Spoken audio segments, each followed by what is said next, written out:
Hello everyone, welcome to YQ Civil's IAS Academy, one of the premier institute of Northeast India and headquarter based in Guwahati. So in this session, I will be discussing one of the important issues of present times, that is Sri Lanka crisis. And recently, new president is already elected in Sri Lanka, that is Ranil Wickremesinghe. And what are the opportunities for India in future? What are the aspects that India should focus on India Sri Lanka relations? तो आज इस session में ये सारी चीजें हम discuss करने वाले हैं. As we all know, Sri Lanka economic crisis बहुत ही वर्स्ट इकोनॉमिक क्राइसिस है मॉडर्न हिस्ट्री की. So let's begin with the session. Now first of all, here you can see this map of Sri Lanka. Very important this side India. And अगर हम geographical perspective की बात करें, so this side Gulf of Mannar, which is very important, and this side Pak state, and this is Sri Lanka.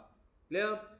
So Sri Lanka economic crisis की अगर हम बात करें तो ये वर्स्ट इकोनॉमिक क्राइसिस है इट्स मॉडर्न हिस्ट्री में. And as we all know, Sri Lanka is having 22 million strong population who is struggling with huge price increases for food, power, medicines and other necessities also.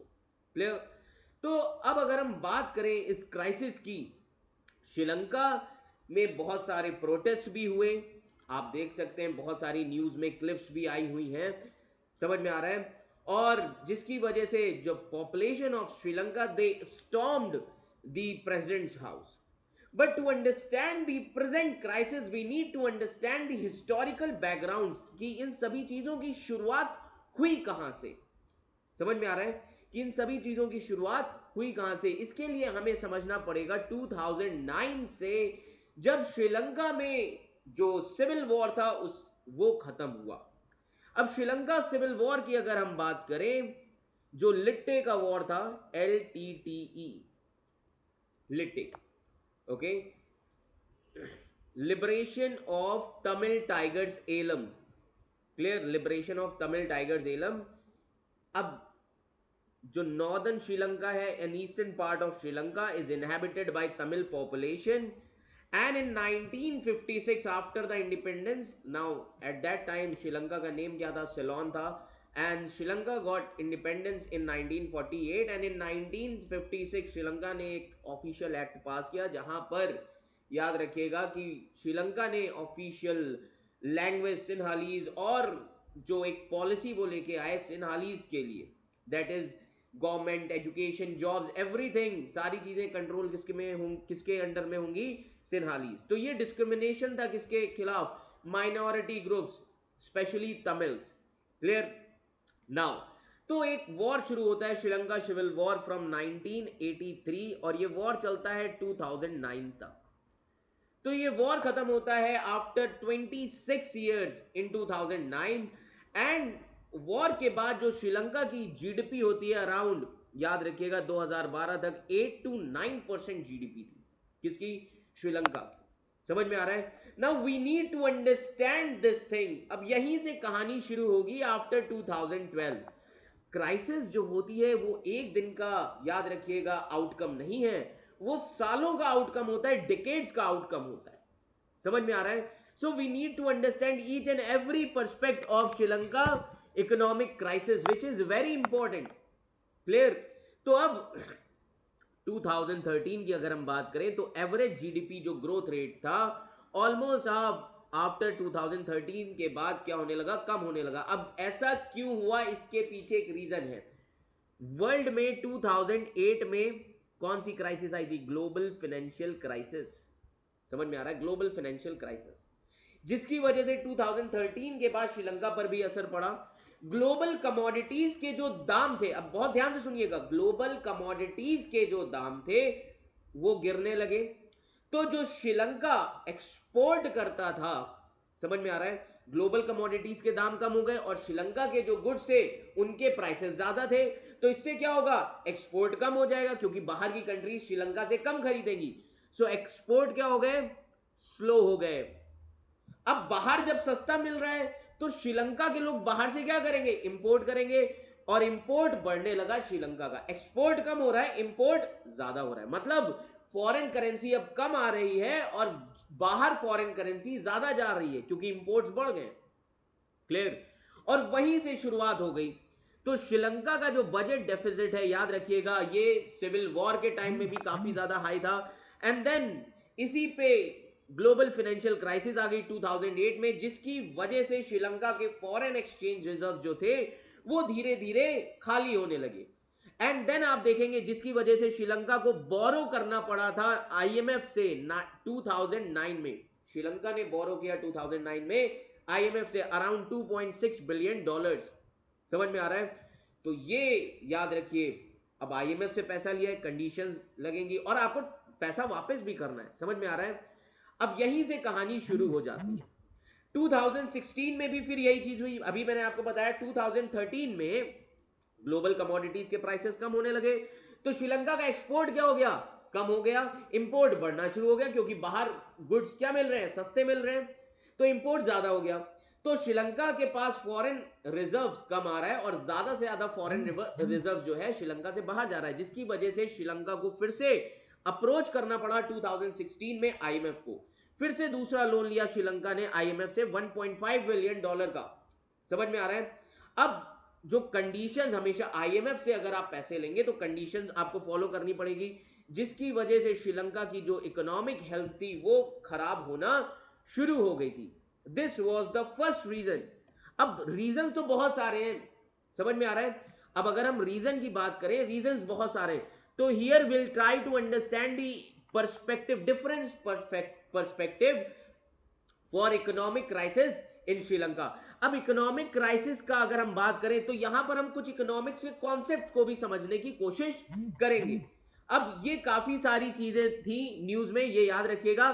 तो अब हम basically इस session में जो discuss करने वाले हैं वो सबसे जरूरी चीज है कि श्रीलंका की इकोनॉमिक क्राइसिस क्यों हुई, अबाउट द क्राइसिस। क्लियर? दूसरी चीज जो हम डिस्कस करेंगे that is what brought Sri Lanka here in this crisis. Clear? अब श्रीलंका कैसे मैनेज करेगा, किस तरीके से हेल्प किया जाए श्रीलंका को, help in managing Sri Lanka crisis. तो ये तीन जो एस्पेक्ट होंगे इस पे हमारा फोकस होगा। अब हमें इन सभी चीजों को अगर हम समझें तो मैंने आपको बताया इसकी सिचुएशन शुरू हो गई थी 2009 से ही। अब लोगों को लग रहा है कि प्रेजेंट टाइम्स में ये चीज आई है, नहीं। सिचुएशन जो बैकग्राउंड तैयार हुआ क्राइसिस का वो पहले ही हो गया था। समझ में आ रहा है? तो क्राइसिस के बहुत सारे रीजंस होते हैं। पहला क्या कि जब हमारे पास फॉरेन एक्सचेंज रिजर्व कम हो जाए तो भी क्राइसिस है। So due to significant lack of foreign currency. समझ में आ रहा है? तो राजपक्षे गवर्नमेंट जो थी अभी तक वो पे नहीं कर पा रहे थे, याद रखिएगा, बेसिक इंपोर्ट्स। अब श्रीलंका को क्या क्या चीजें खरीदनी पड़ती हैं बाहर से, पहले ये समझो। श्रीलंका क्या क्या खरीदता है ये हमें समझना पड़ेगा। फ्यूल बहुत इंपॉर्टेंट है, फ्यूल के बिना रह नहीं सकते। Fuel is the oxygen of modern world. Fuel क्या है? ऑक्सीजन है मॉडर्न वर्ल्ड का। समझ में आ रहा है? फ्यूल। देन फ्यूल, अब आपको फ्यूल के लिए पे करना पड़ेगा। अब अगर आप पे नहीं कर पाओगे तो आपके यहाँ पावर क्राइसिस आ जाएगी, इलेक्ट्रिसिटी क्राइसिस आ जाएगी। समझ में आ रहा है? 22 मिलियन पॉपुलेशन है। क्लियर? ये याद रखिएगा। तो अब यहीं से कहानी शुरू होती है श्रीलंका की। अब हमें कुछ चीजें पता होनी चाहिए कि श्रीलंका की इकोनॉमी डिपेंड किस पर करती है। सबसे इंपॉर्टेंट जो है tourism. So there are various reasons for this crisis. पहला क्या है? Tourism. Tourism is the country's third largest foreign exchange earner. And 2019 के बाद से टूरिज्म में गिरावट आ गई क्योंकि 2019 में अप्रैल में एक ब्लास्ट हुआ था, ईस्टर संडे सुसाइड बॉम्बिंग, जिसने मोर देन 250 पीपल्स को मार दिया था। और वहीं से बाहर के टूरिस्टों ने आना कम कर दिया, वहीं से टूरिस्ट अराइवल कम हो गया 70%। देन उसके एक साल बाद कोविड आ गया, कोरोना। समझ में आ रहा है? कोविड क्राइसिस आ गई जिसने टूरिज्म इंडस्ट्री को पूरी तरीके से बर्बाद कर दिया। समझ में आ रहा है? Covid brought a severe blow to the tourism industry. समझ में आ रहा है? जो रेमिटेंस आते थे फॉरेन वर्कर्स के, जो कि बहुत बड़ा सोर्स था श्रीलंका का, वो भी क्या हो गए, गिरावट आ गई। और श्रीलंका सबसे ज्यादा किस पे डिपेंडेंट है, एसेंशियल गुड्स। श्रीलंका को इंपोर्ट करने पड़ते हैं essential goods like pharmaceuticals, paracetamol भी उन्हें बाहर से मंगानी है, और यहां पर तो फ्री में भी बिकती है।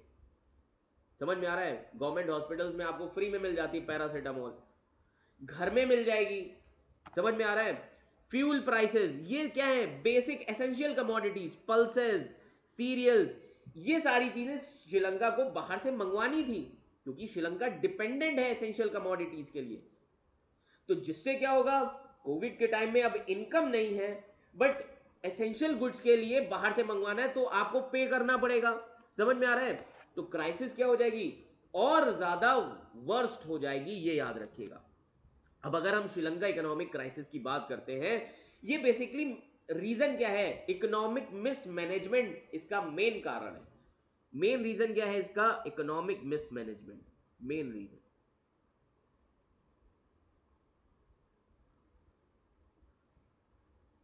Economic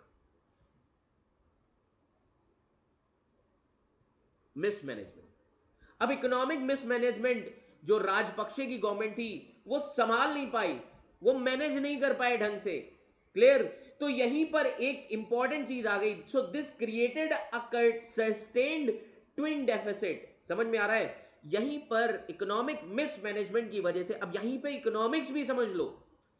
IQ civils IAS academy एक ऐसा एकेडमी है नॉर्थ ईस्ट का, जो आपको एक टॉपिक के साथ अलग अलग सब्जेक्ट को कनेक्ट करना भी सिखाता है, और यही डिमांड है यूपीएससी की।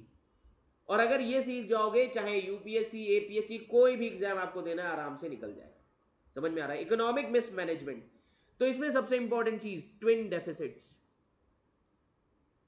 ट्विन डेफिसिट्स, ट्विन डेफिसिट्स क्या इंडिकेट करता है कि जो देश के नेशनल एक्सपेंडिचर हैं वो नेशनल इनकम से ज्यादा हैं। ये याद रखिएगा। पहली चीज, जब भी नेशनल एक्सपेंडिचर ज्यादा हो जाएंगे नेशनल इनकम से, तो वो देश के लिए खतरा है।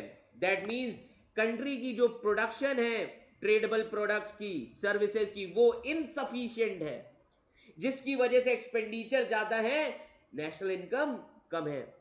So when ever national income is more than national, whenever national expenditure is more than national income, this will create a crisis। समझ में आ रहा है? देन दूसरा रीजन क्या है? दूसरा रीजन है populist policies of Rajapaksa government. Populist, अब ऐसे ही लिखना है आपको मेंस में, पॉपुलिस्ट पॉलिसीज। पॉपुलिस्ट पॉलिसीज क्या क्या है? अब याद रखिएगा, राजपक्षे गवर्नमेंट ने बहुत सारे ब्लंडर्स कर दिए। अब ब्लंडर्स कैसे किए, याद रखिए कि करंट जो क्राइसिस है श्रीलंका की, अब इसमें दिक्कत क्या आई, याद रखिएगा। गवर्नमेंट ने इलेक्शन जीतने के लिए अपने प्रोपेगेंडा मैनिफेस्टो में बोल दिया कि हम टैक्सेस को कम करेंगे। अरे भाई, गवर्नमेंट की इनकम कहां से होती है? टैक्स से। जब आपकी इकोनॉमी स्टेबल है ही नहीं, आप डिपेंडेंट है इंपोर्ट पे, और उस सिचुएशन में आप टैक्स भी कम कर देंगे, ये क्या कर देगा, ये सिचुएशन को वर्स्ट बना देगा। समझ में आ रहा है? तो अब इलेक्शन जीतने के लिए क्या किया इन्होंने, कह दिया डीप टैक्स कट्स। समझ में आ रहा है? ताकि इलेक्शन कैंपेन के प्रॉमिस को मैनेज कर लें। और इलेक्शन कब थे? कोविड के पहले, कोविड के कुछ महीने पहले श्रीलंका में इलेक्शन थे। इन्होंने ये अनाउंस कर दिया कि हम टैक्सेस भी कम कर देंगे। इसकी वजह से क्राइसिस और ज्यादा क्या हो जाएगी, वर्स्ट हो जाएगी। समझ में आ रहा है? और कोविड के टाइम में मैंने अभी आपको बताया, टूरिज्म इंडस्ट्री पूरी तरीके से बंद हो गई, जो कि थर्ड इंपॉर्टेंट सोर्स है फॉरेन एक्सचेंज का। रेमिटेंसेस आना बंद हो गए। तो ये सारे फैक्टर्स हैं इसमें। समझ में आ रहा है? ये सारे ही फैक्टर्स हैं। अब इसके अलावा, अब देखिए, कोविड के टाइम में जब पूरी तरीके से जो कंट्री है डिपेंडेंट है एसेंशियल गुड्स के लिए, ऐसी सिचुएशन में एक अच्छा डिसीजन लेना चाहिए। अब राजपक्षे गवर्नमेंट ने क्या किया 2021 में, याद रखिएगा 2021 में 2021 में ये बोल दिया कि जो श्रीलंका की इकोनॉमी है, श्रीलंका की इकोनॉमी, उस पर काफी ज्यादा इंपैक्ट पड़ रहा है कोविड की वजह से, और जो हम ज्यादा से ज्यादा इंपोर्ट कर रहे हैं। तब राजपक्षे गवर्नमेंट ने बिना सोचे समझे, याद रखिएगा, कि इन्होंने क्या किया, इन्होंने बोला कि हमें अब राइस जो है, जो राइस प्रोडक्शन है, जो सबसे इंपॉर्टेंट प्रोडक्ट है, याद रखिए, तो इन्होंने बोला कि कंट्री को अब मैनेज करना पड़ेगा अपनी क्राइसिस को।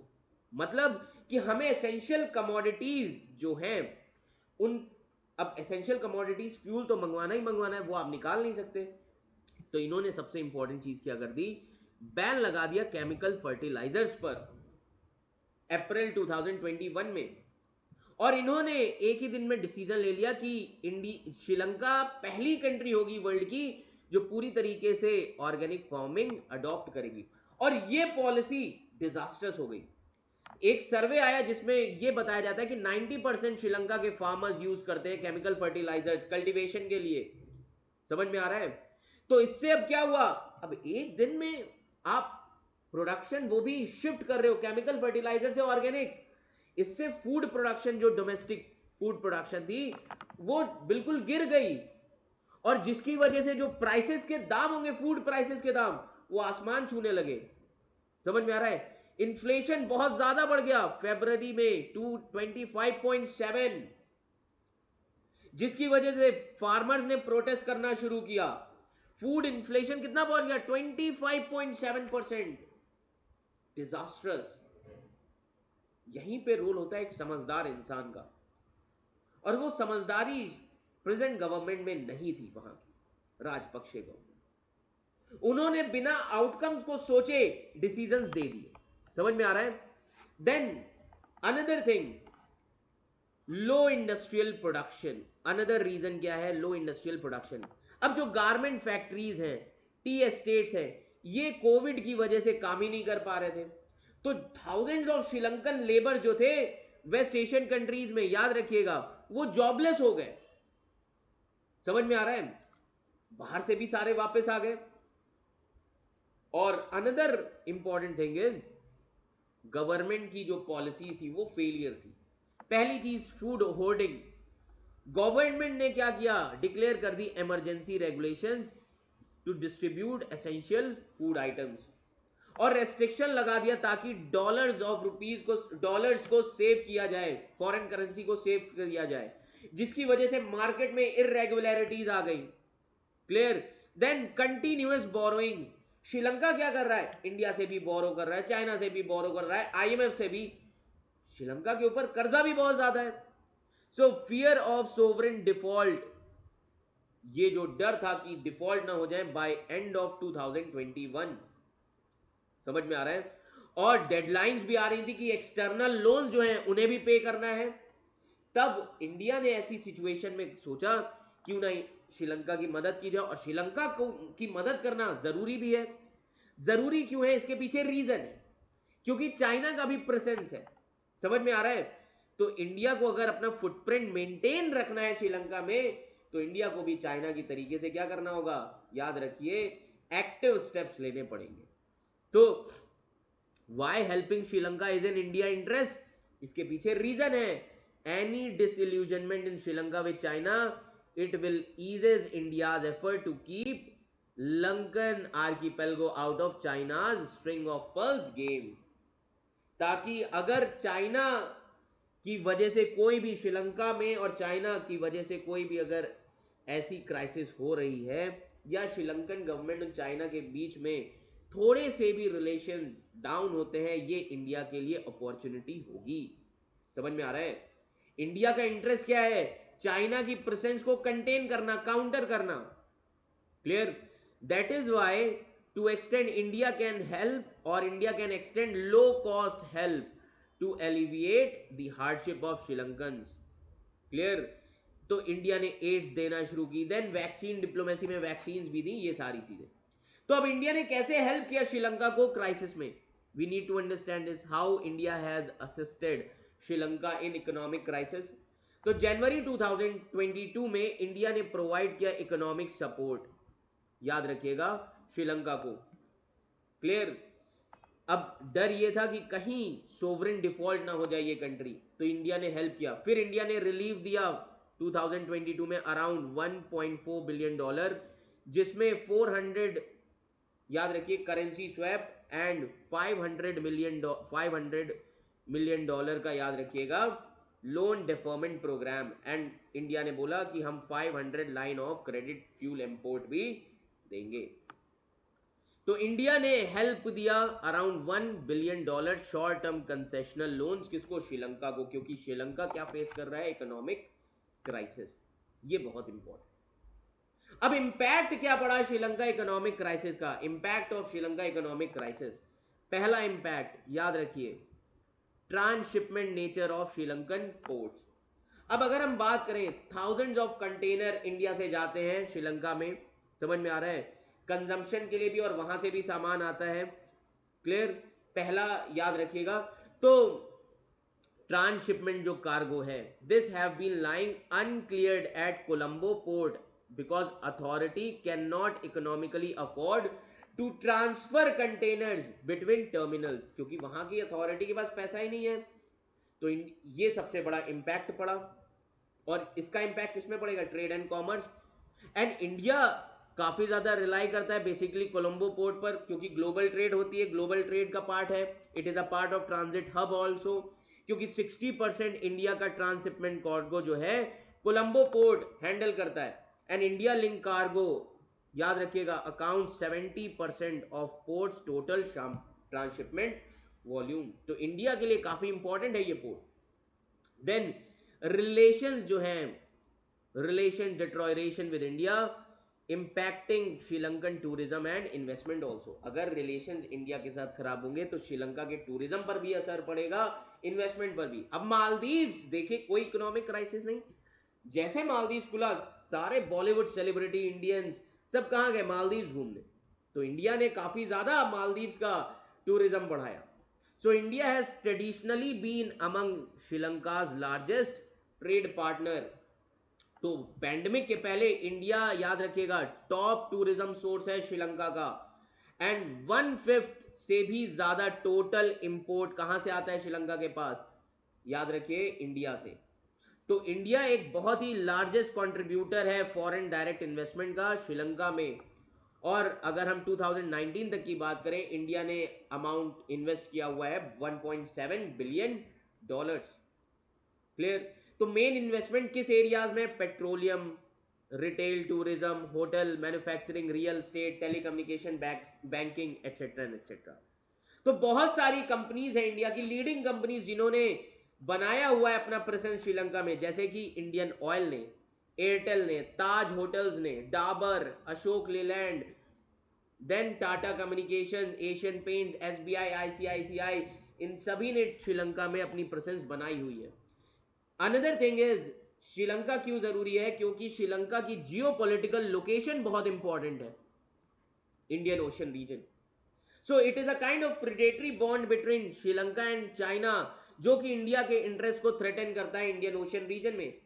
श्रीलंका की इकोनॉमिक क्राइसिस की वजह से, याद रखिएगा, इंडिया में क्या हो जाएगा? रेफ्यूजी इशू शुरू हो जाएगा, क्योंकि जब वहां पर इकोनॉमिक अपॉर्चुनिटीज नहीं है तो वो सभी लोग कहां पर आएंगे सेटल होने? इंडिया में। समझ में आ रहा है? Then food scarcity, unemployment crisis, communal politics.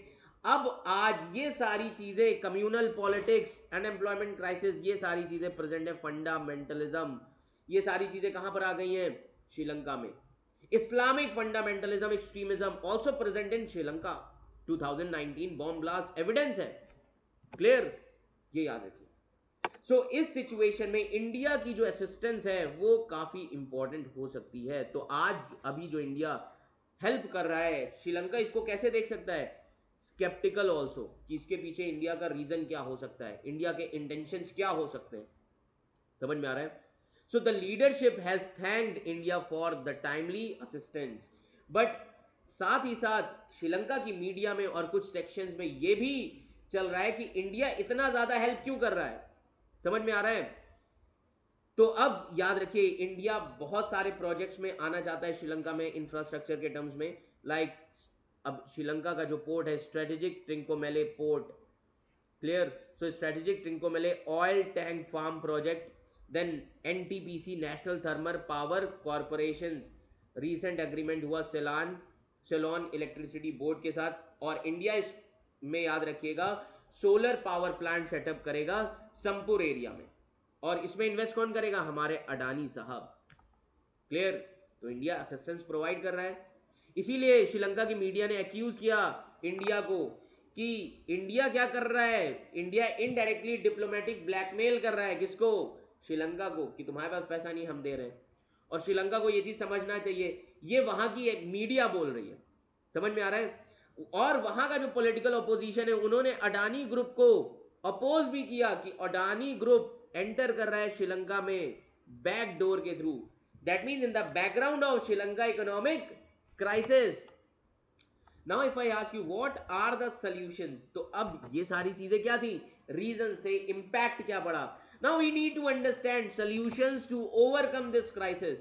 पहली चीज कि फुल डेमोक्रेसी होनी चाहिए श्रीलंका में। अभी तक क्या था, राजपक्षे फैमिली रूल कर रही थी। सो पहला जो चीज होना चाहिए, implementing democracy in true spirit. समझ में आ रहा है? जो एडमिनिस्ट्रेशन का मिलिटराइजेशन है उसको कम करना चाहिए, और स्ट्रॉन्ग पॉलिटिकल कंसेंसस होना चाहिए कि किस तरीके से क्राइसिस को इफेक्टिवली मैनेज किया जाए।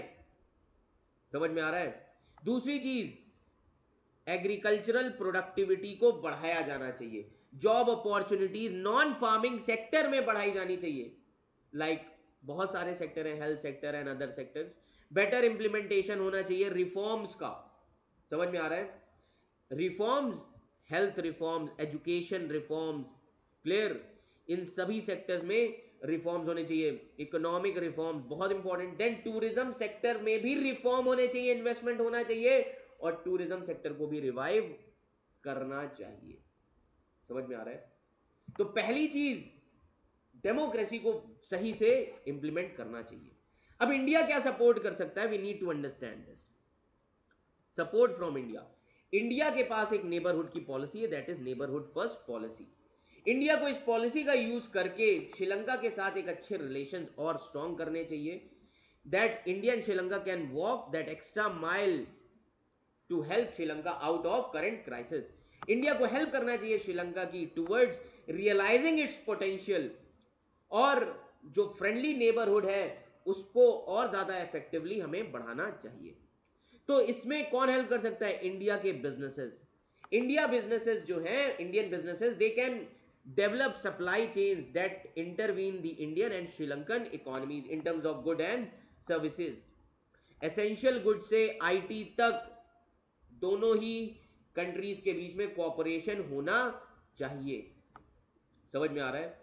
तो अभी मार्च तक 2,70,000 metric ton of diesel petrol deliver किया गया श्रीलंका को, और इसके अलावा 40,000 टन ऑफ राइस सप्लाई किया गया, याद रखिएगा $1 बिलियन क्रेडिट फैसिलिटी के साथ। और अभी रिसेंटली G20 समिट में भी इंडिया क्या करेगा? इंडिया श्रीलंका के लिए मल्टीलैटरल फोरम्स में भी बात करेगा, ताकि श्रीलंका को हर तरफ से असिस्टेंस प्रोवाइड की जाए, और डेवलप नेशन से भी बात करेगा इंडिया।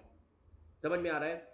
तो अभी इंडिया के लिए श्रीलंका को मैनेज करना डिप्लोमेटिकली बहुत जरूरी है।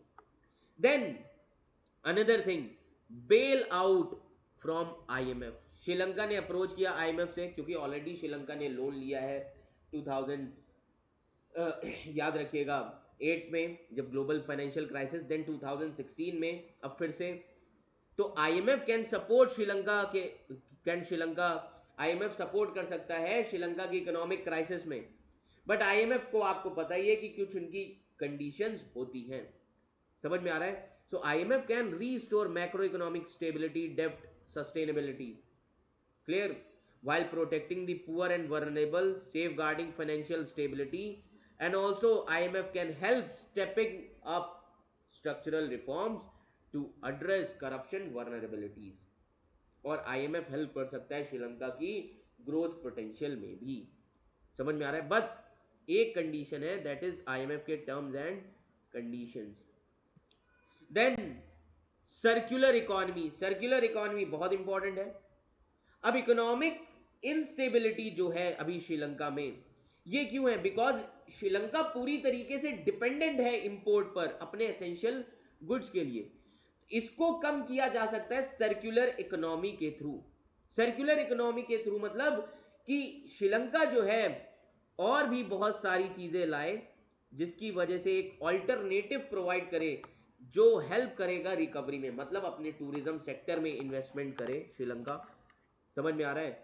और श्रीलंका जो भी चीजें एक्सपोर्ट करता है उसमें और ज्यादा इन्वेस्टमेंट करे ताकि एक सर्कुलर इकोनॉमी बन सके कि अगर हम इंपोर्ट कर रहे हैं तो एक्सपोर्ट भी हमारा उतनी ही तेजी से हो। क्लियर? देन वर्ल्ड बैंक ने भी कुछ स्टेप्स बताए हुए हैं, लाइक 4 मेजर स्टेप्स बताए हैं वर्ल्ड बैंक ने भी इकोनॉमिक रिकवरी के। पहला कहा कि एग्रीकल्चरल प्रोडक्टिविटी को बढ़ाओ। अगर आपको इसे रिजॉल्व करना है तो वर्ल्ड बैंक ने बोला कि एक मैन्योर पॉलिसी लाओ और इन्वेस्ट करिए फर्टिलाइजर्स में जो कि इन्वायरमेंटली सस्टेनेबल हो, क्योंकि केमिकल फर्टिलाइजर पे डिपेंड है श्रीलंका, इसीलिए तो ऑर्गेनिक फार्मिंग पे गया था। और केमिकल फर्टिलाइजर्स क्या करने पड़ते हैं? इंपोर्ट करने पड़ते हैं, तो एग्रीकल्चर भी महंगा है। तो इसीलिए वर्ल्ड बैंक ने बोला कि श्रीलंका को इन्वेस्ट करना चाहिए फर्टिलाइजर्स में, और वो फर्टिलाइजर जो कि एनवायरमेंटली सस्टेनेबल हो। दूसरा, जॉब अपॉर्चुनिटीज क्रिएट करिए नॉन फार्मिंग सेक्टर में। क्लियर? तो वर्ल्ड बैंक ने यह भी बोला कि गवर्नमेंट जो है श्रीलंका की, उन्हें इन्वेस्ट करना चाहिए फॉरेन एड्स को, जो भी उन्हें मिलता है बाहर से उन्हें उन फॉरेन एड को इन्वेस्ट करना चाहिए और टूरिज्म बढ़ाने में लगाना चाहिए। तीसरी चीज, अच्छे रिफॉर्म्स लाए जाएं ताकि, याद रखिए, इकोनॉमी स्टेबल हो सके। And last thing is productive labour और पूरी तरीके से पब्लिक सर्विसेज एजुकेशन को क्या किया जाए? इंप्रूव किया जाए श्रीलंका में, जिससे श्रीलंका अपनी इकोनॉमिक क्राइसिस से बाहर आ सके। समझ में आ रहा है? तो अब अगर हम इस चीज का, अगर हमें वे फॉरवर्ड लिखना है तो किस तरीके से लिखेंगे? अब हमें पता है कि श्रीलंका जो है इसकी इंपॉर्टेंस उतनी ज्यादा नहीं है, बट इसकी ज्योग्राफी इंडिया के लिए बहुत इंपॉर्टेंट है। समझ में आ रहा है? So although Sri Lanka holds minor importance to India in terms of trade, but geopolitically it is very important for India because India needs to counter Chinese influence on its economy. Second thing, Colombo port में अगर कोई भी disruption होगा वो India के लिए खतरा है, क्योंकि इंडिया के लिए कोलंबो पोर्ट इंपॉर्टेंट है for trade and commerce. Clear? Because अगर कोलंबो पोर्ट में डिसरप्शन होगा इससे क्या हो जाएगा? It will increase in cost and congestion issues also. Third thing, while the work on building a transshipment hub in Kerala has begun also. अब transshipment hub बनाने की बात की जा रही है जो कि शुरू हो चुका है काम केरला में भी। क्लियर? और ये याद रखिएगा, it is in India's interest to help Sri Lanka come out of economic crisis in short term. तो ये सारी चीजें इंडिया इस टाइम पर स्टेप्स ले रहा है। Then there are various sectors of India. अब इंडिया को न्यू सेक्टर्स में भी फोकस करना चाहिए श्रीलंका में इन्वेस्ट करने के लिए, like renewable energy, hydrocarbon, sports, IT, infrastructure and other sectors. So दोनों ही नेशंस काफी ज्यादा कोऑपरेट कर रहे हैं और कहा जा रहा है कि जो long pending economic and technology cooperation agreement है इसको साइन करना चाहिए और वेरियस अदर एरियाज में दोनों ही नेशंस को कोऑपरेट करना चाहिए। Then the public as well as private sectors will also explore opportunities in certain other areas like ports, infrastructure, renewable energy, electricity, hydrocarbons, etc. and etc. तो public as well as private sectors को भी श्रीलंका में opportunities ढूंढनी चाहिए ताकि ज्यादा से ज्यादा इन्वेस्टमेंट हो सके और श्रीलंका को इस इकोनॉमिक क्राइसिस से बाहर निकाला जा सके। देन एनटीपीसी जो है इंडिया की कंपनी, इन्होंने बोला है कि सोलर पावर प्लांट बनाने के लिए सामपुर इन ईस्टर्न श्रीलंका, कहां पर? नियर त्रिंकोमेले। और ये किसके साथ मिलकर बनाएंगे? ये सिलोन इलेक्ट्रिसिटी बोर्ड के साथ। तो इससे क्या होगा? इससे दोनों ही इकोनॉमी में एक मजबूती आएगी, भरोसा भी बढ़ेगा, दैट मीन्स ट्रस्ट काफी ज्यादा बढ़ेगा। समझ में आ रहा है? तो ये सारी चीजें किस बेसिस पर होंगी? कॉपरेशन के बेसिस पर, अग्रीमेंट्स के बेसिस पर। तो अभी रिसेंटली श्रीलंका ने अपने न्यू प्रेसिडेंट को अपॉइंट किया है, दैट इज रेनिल विक्रमसिंघे।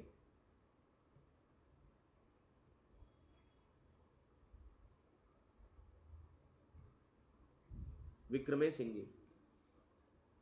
समझ में आ रहा है? अब कहा जा रहा है कि काफी अच्छे रिलेशंस हो सकते हैं इंडिया और श्रीलंका के, और इंडिया काफी सारे स्टेप्स ले रहा है श्रीलंका में अदर सेक्टर्स में इन्वेस्टमेंट के लिए भी, और श्रीलंका बाहर भी डेवलप नेशन से कहेगा कि सभी नेशंस को साथ में आकर श्रीलंका को सपोर्ट करना चाहिए और इस क्राइसिस से बाहर निकालना चाहिए। समझ में आ रहा है? तो अब देखने वाली बात यह होगी कि फ्यूचर प्रोस्पेक्ट्स क्या हो सकते हैं न्यू गवर्नमेंट और इंडियन गवर्नमेंट के बीच में। तो कहा जा रहा है कि न्यू गवर्नमेंट और प्रेजेंट गवर्नमेंट के बीच में फ्रेंडली रिलेशंस ही अडॉप्ट किए जाएंगे, फ्रेंडली रिलेशंस होंगे, दैट इज कॉर्डियल रिलेशंस। और दोनों ही nation new sectors that is India will try to invest in new sectors in Sri Lanka so that Sri Lanka can come out of its economic crisis। तो ये होगा आपका way forward. Clear everyone? तो ये है India's relations with Sri Lanka and Sri Lankan economic crisis. ये याद रखिएगा, वनडे का आउटकम नहीं है, वनडे आउटकम नहीं है, याद रखिएगा ये डिकेड्स का आउटकम है जो श्रीलंका ने पॉलिसीज फॉलो की हैं। समझ में आ रहा है? ये याद रखिएगा। सो आई होप आपको पूरा जो कॉन्सेप्ट है श्रीलंका इकोनॉमिक क्राइसिस का from historical background to present, अभी जो न्यू प्रेसिडेंट आए हैं अभी तक का सिचुएशन समझ में आ गया होगा। तो इस सेशन से रिलेटेड जो भी आपको पीडीएफ चाहिए वो आप हमारे टेलीग्राम चैनल को फॉलो करके डाउनलोड कर सकते हैं। सो आई होप आप सभी को ये सेशन अच्छा लगेगा। Thank you so much.